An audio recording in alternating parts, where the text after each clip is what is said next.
Everyone, good morning, सुप्रभात, सत श्री अकाल, आदाब, नमस्कार, जय हिंद, वंदे मातरम। दोस्तों, करंट अफेयर्स के इस पार्ट को लेकर मैं राहुल यादव राहुल एडुकेयर में आपका स्वागत करता हूं। आइए शुरू करते हैं। पहला प्रश्न है, बोंगो सागर जो द्विपक्षीय अभ्यास है, युद्धाभ्यास है, वो किन दो देशों के बीच में होता है?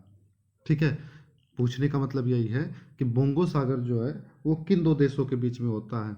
ठीक है, तो जैसा कि क्वेश्चन में लिखा है, ये भारत के साथ तो होता ही साथ ही साथ भारत और ये बांग्लादेश के बीच में होता है। ठीक है, इसी के साथ एक और युद्धाभ्यास होता है, उसे भी ध्यान रखिएगा, संप्रीति।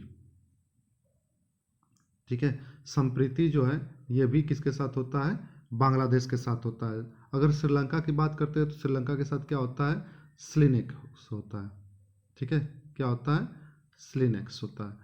बात समझ में? तो ये युद्धाभ्यास याद रखिए। अगर और कुछ युद्धाभ्यास की बात करते हैं तो अभी आपने जैसे देखा कि बोंगो सागर जो होता है वो किसके साथ होता है? बांग्लादेश के साथ। उसके बाद युद्ध अभ्यास की अगर हम बात करते हैं तो युद्ध अभ्यास होता है अमेरिका के साथ। इंद्र नाम से युद्ध अभ्यास की बात करते हैं तो रूस के साथ। सिर्फ युद्ध अभ्यास कहा जाएगा तो भारत और अमेरिका, इंद्र युद्ध अभ्यास कहा जाएगा तो भारत और रूस। सूर्य किरण की बात करते हैं, ये किसके साथ होता है? नेपाल के साथ। शक्ति किसके साथ होता है? फ्रांस के साथ। उसके बाद आगे बात करें, वरुण, ये आपका भारत और फ्रांस। गरुण भारत और फ्रांस। सिन्यु मैत्री भारत और जापान। धर्म गार्जियन भी जापान के साथ भारत का, और वीर गार्जियन भी जापान के साथ भारत का। इसके अलावा एक और होता है जिसमें जापान पार्टिसिपेट करता है, वो कहलाता है मालाबार। ठीक है, मालाबार जो होता है ये क्वाड कंट्री के बीच में होता है, जिस क्वाड में कौन कौन से आते हैं? भारत आता है, जापान आता है, ऑस्ट्रेलिया आता है और यूएसए आता है। ठीक है, आगे और बात करते हैं तो जिमेक्स किसके किसके बीच में होता है? तो ये भी भारत और जापान के साथ। ठीक है, जिमेक्स किसके साथ होता है? भारत और जापान का। मैत्री युद्धाभ्यास भारत और थाईलैंड के साथ। ये अभी हाल ही के हुए युद्धाभ्यास है, तो इसलिए करेंट्स के हिसाब से ज़्यादा इंपॉर्टेंट होते हैं। ठीक है ना। इसके अलावा एक और याद रखिएगा, अभी हाल ही में जो हुआ था, सागर कवच। ठीक है, सागर कवच ये भारतीय जो तटरक्षक बल हैं इन्होंने खुद किया था फरवरी में। मतलब भारतीय तटरक्षक बल, जो आप कह सकते हैं कि जो सागर में, समुद्र में जो लुटेरे होते हैं, या फिर समुद्र में जो भी व्यापार वगैरह के लिए जहाज़ें जाते हैं, या फिर मत्स्य वगैरह से रिलेटेड जो नाविक जाते हैं, ठीक है, तो उन सब की रक्षा के लिए इसकी एक्सरसाइज को किया गया है सागर कवच। अगला प्रश्न देखिए, हाल ही में मुवंबर यूके एंड यूरोप अवार्ड 2025 किसने जीता है? ठीक है, तो याद रखिए, मुवंबर यूके एंड यूरोप पुरस्कार ये किसने जीता है? तो ये जीता है आपका कौन? गुरमीत सिंह सिद्धू। ठीक है, डी गुकेश और मनु भाकर की अगर हम बात करते हैं तो इनको हाल ही में मेजर ध्यानचंद्र खेल रत्न पुरस्कार दिया गया है, और सचिन तेंदुलकर जो हैं इनको भारत रत्न पाने वाले एकमात्र खिलाड़ी हैं। ठीक है, तो ये ध्यान रखिए।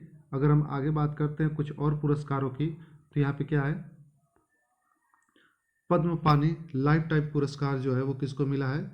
साई परांजपे को।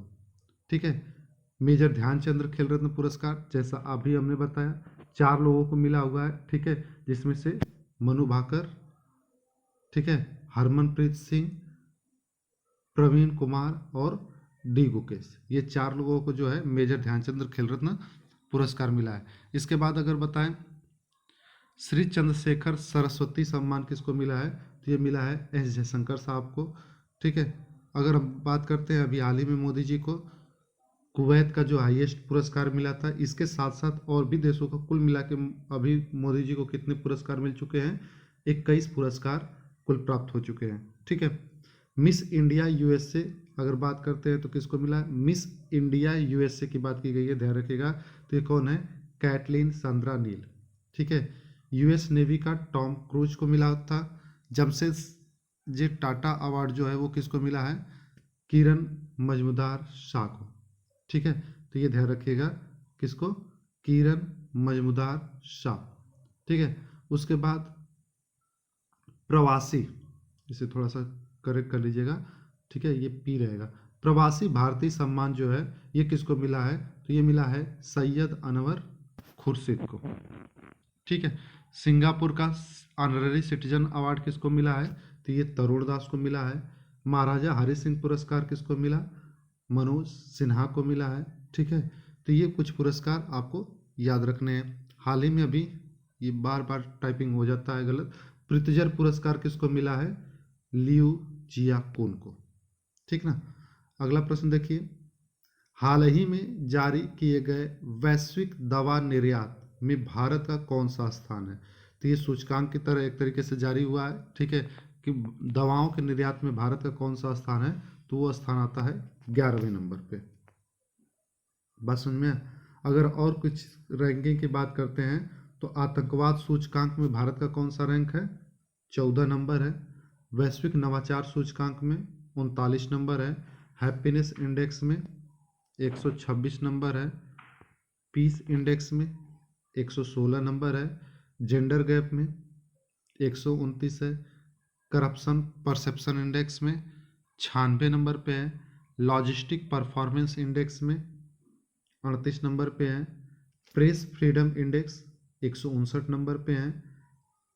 ठीक है, उसके बाद अगर बात करते हैं भूखमरी में 105, वैश्विक प्राकृतिक संरक्षण में कितने हैं, 176, आर्थिक स्वतंत्रता रेखा सूचकांक में कितने हैं, 84। इसी के साथ एक और याद रखिएगा, रूल ऑफ लॉ। ठीक है, रूल ऑफ लॉ, इसमें हम किस नंबर पे हैं, ये आपको कमेंट बॉक्स में लिखना होगा। ठीक है, और उसके बाद नेटवर्क रेडीनेस इंडेक्स में 49वें नंबर पे। अगला प्रश्न है, कांगेर घाटी राष्ट्रीय उद्यान किस राज्य में स्थित है जिसे यूनेस्को की अस्थायी सूची में शामिल किया गया है, तो ये है आपका कहाँ पे, छत्तीसगढ़ में। ठीक है, कहाँ पे है, छत्तीसगढ़ में है। अगर हम आगे इसकी बात करते हैं तो कुल मिला के ये जो छत्तीसगढ़ का जो बस्तर जिला है, यहाँ पे ये राष्ट्रीय उद्यान है, कांगेर घाटी राष्ट्रीय उद्यान। ठीक है, ये यूनेस्को के विश्व धरोहर में अस्थायी सूची में है। ठीक है, अस्थायी वाले में नहीं, अस्थायी सूची में इसको शामिल कर दिया गया है। ठीक है, तो ये ध्यान रखिएगा। उसके बाद कांगेर घाटी जो है, इसमें मतलब जिस हिसाब से ये जंगल है, ये काफ़ी मतलब एक तरीके से समझ लीजिए कि इसके बारे में पूरी जानकारी अभी किसी को नहीं प्राप्त है। यहाँ पे कुल 15 से अधिक चूना पत्थर की गुफाएं हैं। ठीक है, बात समझे, जिसमें कोटमसर, कैलाश और डंगक की जो गुफाएं हैं वो काफ़ी ज़्यादा फेमस है यहाँ पे। ठीक है, उसके बाद अगर हम बात करते हैं तो जो बस्तर का धुड़मारस गांव है, इसको भी UNWTO, United Nations World Trade Organization के द्वारा बेस्ट टूरिस्ट विलेज में भी इसको शामिल किया गया था। ठीक है, छत्तीसगढ़ के और बारे में और बात करते हैं तो यहाँ की कैपिटल क्या है, रायपुर। CM कौन है, विष्णुदेव साय। राज्यपाल कौन है, रामेन डेका। ठीक है, और इसके करंट अफेयर्स की अभी बात करते हैं तो यहाँ पे एक अभिनव योजना शुरू हुई थी। ठीक है, इस योजना को ध्यान रखिएगा, अभिनव योजना। उसके बाद यहाँ पे एक ऐप था, बस संगवारी ऐप। ठीक है, उसके बाद आपका जो घासीदास तमोर पिंगला टाइगर रिजर्व है, भारत का 56वां टाइगर रिजर्व बना था, जिसका जो इसमें भी है। छत्तीसगढ़ के बस्तर में स्थित जो धुड़मारस गांव है, उसको मैंने बता ही दिया कि इसको क्या है, United Nation World Trade Organization के तहत इसको एक तरीके से बेस्ट टूरिस्ट गांव के रूप में घोषित किया गया है। ठीक है, उसके बाद अगर हम बात करते हैं तो यहाँ की जो सरकार है उसने क्या किया है, मुख्यमंत्री निर्माण अमिक पेंशन योजना की शुरुआत की है। ठीक है, eco friendly wildlife project का उद्घाटन भी जो है यहीं पे किया गया है, ये भी याद रखना है। और भारत का सबसे बड़ा बांस टावर बेमेतरा भी यहीं पे है। अगला प्रश्न देखिए, संयुक्त राष्ट्र महासंघ ने निम्न में से किस दिन को अंतर्राष्ट्रीय आशा दिवस घोषित किया है। अभी हाल ही में घोषित किया गया है, नया घोषित है, तो इसलिए ध्यान रखिएगा किस दिन को कब किया है, तो ये है 12 जुलाई को। यानी अब से प्रतिवर्ष क्या होगा, 12 जुलाई को आशा दिवस के रूप में मनाया जाएगा। ठीक है, जैसे अगर हम बात करते हैं भारत में अगर नए के लिए, तो 2 दिवस आपको याद रखना है जो कि 2024 में पहली बार मनाए गए थे। एक है 23 अगस्त और एक है 17 सितंबर। ठीक है, 17 सितंबर क्या है, हैदराबाद स्वाधीनता दिवस। 23 अगस्त क्या है, राष्ट्रीय अंतरिक्ष दिवस। ठीक है, इसी तरीके से जो है यूएन ने पिछली बार 2 दिवस और बनाए थे, एक था 11 जून, ठीक है, और एक है 25 मई। इन दोनों दिवस में क्या है, खेल दिवस और फुटबॉल दिवस अंतर्राष्ट्रीय। बस में इसको भी याद रखिएगा। अगर हम मार्च के अब तक के कुछ महत्वपूर्ण दिवस की बात करते हैं जो इधर पिछले 10-15 दिनों के लिए, तो 1 मार्च को क्या था, शून्य शून्य भेदभाव दिवस या विश्व नागरिक सुरक्षा दिवस। दोनों दिवस 1 मार्च को मनाए गए, शून्य भेदभाव दिवस भी और विश्व नागरिक सुरक्षा दिवस। इसके बाद 3 मार्च को विश्व वन्य जीव दिवस और विश्व श्रवण दिवस, ये दोनों मनाए गए हैं। ठीक है, 4 मार्च को राष्ट्रीय सुरक्षा दिवस और विश्व मोटापा दिवस। अगर आगे बात करते हैं 7 मार्च को क्या मनाया गया, तो 7 मार्च को जन औषधि दिवस मनाया गया। 8 मार्च को अंतर्राष्ट्रीय महिला दिवस मनाया गया। 10 मार्च को जो है, अभी मैंने पिछली वीडियो में आपको बताया था कि जो हमारा CISF है उसने अपना 56वां स्थापना दिवस मनाया। ठीक है, साथ ही साथ 10 मार्च को क्या मनाया जाता है, अंतर्राष्ट्रीय महिला न्यायाधीश दिवस। ठीक है, 12 मार्च को अभी मॉरिशस का जो राष्ट्रीय दिवस था, जहाँ पे जो हमारे PM साहब थे मोदी जी, वो गए थे और यहाँ पे उनको मॉरिशस का सर्वोच्च नागरिक पुरस्कार भी प्राप्त हुआ। अगला प्रश्न देखिए, हाल ही में जारी सिपरी के रिपोर्ट के अनुसार दुनिया का सबसे बड़ा हथियार आयातक देश कौन बन गया है। ठीक है, तो हथियार आयातक देश में अगर बात करते हैं तो पिछले वर्ष तक भारत था, लेकिन इस वर्ष जो है वो यूक्रेन जो है सबसे ज़्यादा हथियार आयातक देश है। भारत जो है इस समय दूसरे नंबर पे पहुंच गया है। ठीक ना, तो ये याद रखिए। अगला प्रश्न देखिए, निम्न में से किस राज्य में शाश्वत मिथिला महोत्सव 2025 का आयोजन किया गया है। तो ये जो है शाश्वत मिथिला महोत्सव, इसका आयोजन कहाँ पे किया गया है, गुजरात में। ठीक है, अमित शाह जी ने इसका जो है वो किया था, शुरुआत किया है। अगर हम और महोत्सव की बात करें तो पुष्प महोत्सव प्लास दिल्ली में आयोजित हुआ, कचाई लेमन मणिपुर में, मोढेरा डांस फेस्टिवल गुजरात में, पुष्कर मेला और जैसलमेर डेजर्ट फेस्टिवल राजस्थान में, हेमिस फेस्टिवल लद्दाख में, सोनपुर मेला बिहार में, बीकानेर ऊंट महोत्सव ये भी राजस्थान में। ठीक है, बथुकम्मा, इसको फूलों का त्यौहार कहते हैं, ये तेलंगाना में मनाया गया है। हरेली और छेरछेरा महोत्सव छत्तीसगढ़ में, योसांग महोत्सव मणिपुर में, नागा मिर्च महोत्सव नागालैंड में, परशुराम कुंड मेला ये अरुणाचल प्रदेश में, सरहुल झारखंड में, समक्का सरक्का फेस्टिवल जो है वो कहाँ पे, तेलंगाना में, गीता महोत्सव हरियाणा में। ये अभी इसी साल के कुछ नए महोत्सव हैं।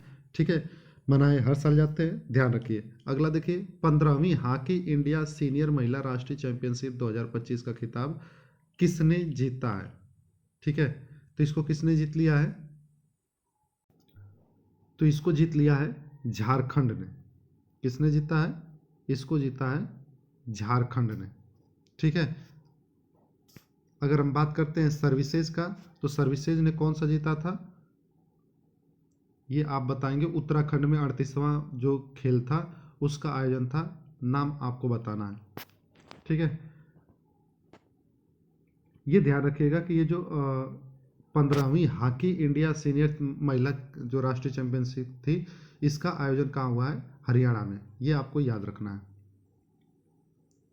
ठीक है, और उप विजेता की बात करेगा तब भी हरियाणा ही याद रखिएगा। खेलो इंडिया विंटर गेम्स के 5वें संस्करण में टॉप पे कौन रहा? तो इस बार जो खेलो इंडिया विंटर गेम्स का जो टॉप पे रहा है वो रहा है जो हमारी सेना है, वो यहाँ पे टॉप पे रही है खेलो इंडिया विंटर गेम्स में। ठीक है, अगर पूछा जाए कि इसका आयोजन कहाँ पे हुआ था, तो खेलो इंडिया विंटर गेम का आयोजन जो है जम्मू और कश्मीर में हुआ है, ये भी याद रखना है। और भारतीय सेना जो है ये ओवरऑल चैंपियन के रूप में यहाँ पे अपना खिताब बरकरार रखा हुआ है। ठीक है, अगर शीर्ष 3 की बात करते हैं तो पहले नंबर पे जैसा आपने को बता दिया कि सेना थी, दूसरे नंबर पे हिमाचल प्रदेश और तीसरे नंबर पे लद्दाख। अगर खेल के कुछ करंट अफेयर्स की बात करते हैं तो भारतीय छात्र विश्वा राजकुमार ने मेमोरी लीग वर्ल्ड चैंपियनशिप 2025 जीता है। ठीक है, उसके बाद रोहित शर्मा भारत और बांग्लादेश के बीच खेले गए मैच में 11,000 रन पूरा करने में दूसरे सबसे तेज, पहले नंबर पे विराट कोहली, दूसरे नंबर पे रोहित शर्मा। बाकी मेजर ध्यानचंद खेल रत्न पुरस्कार का मैंने जिक्र कर ही दिया। ठीक है, ऑस्ट्रेलियन ओपन में, ठीक है, ये याद रखेगा ऑस्ट्रेलियन ओपन जो कि जनवरी 2025 में खेला गया, इसमें अगर बात करते हैं महिला एकल का खिताब किसने जीता है? मैडिसन कीज ने, पुरुष में जैनिक सिनर ने। ठीक है, पुरुषों में जैनिक सिनर, महिलाओं में मैडिसन कीज। ठीक है, उसके बाद संतोष ट्रॉफी, इसको कौन जीता है? Paschim Bangal. Spanish super cup FC Barcelona, Vijay Hazare कौन जीता है? कर्नाटक जीता है।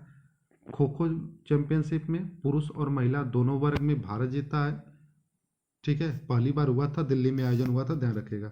फीडे शतरंज विश्व कप में इसको कौन जीता है? भारत जीता है। पंकज आडवाणी जो है एशियाई स्नूकर चैंपियनशिप 2025 का खिताब जीत चुके हैं। ठीक है, भारत ने के 5 बार के ओलंपिक और 10 बार के राष्ट्रीय टेबल टेनिस अचंता शरद कमल ने चेन्नई में WTT स्टार कंटेंडर के साथ अपनी सेवानिवृत्ति की घोषणा की। कुल मिला के आपको ध्यान ये रखना है कि जो शरद कमल है इन्होंने संन्यास की घोषणा की है। अगला प्रश्न देखिए, हाल ही में स्पेस टेलीस्कोप स्पियरएक्स किसने लॉन्च किया है? तो ये लॉन्च किया गया है नासा के द्वारा। ठीक है, ध्यान रखिएगा, नासा के द्वारा लॉन्च किया गया है। और किससे लॉन्च किया गया है? फाल्कन 9 से। ठीक है, ये बात याद रखिएगा, फाल्कन 9 जो रॉकेट है इससे क्या लॉन्च किया गया है? स्पियरएक्स। ठीक है, ये करेगा क्या? ये आकाश गंगाओं का अध्ययन करेगा, जो आकाश गंगाएं हैं उनका अध्ययन करने के लिए इसको भेजा गया है। ठीक है, तो आज के लिए बस इतना ही रखते हैं,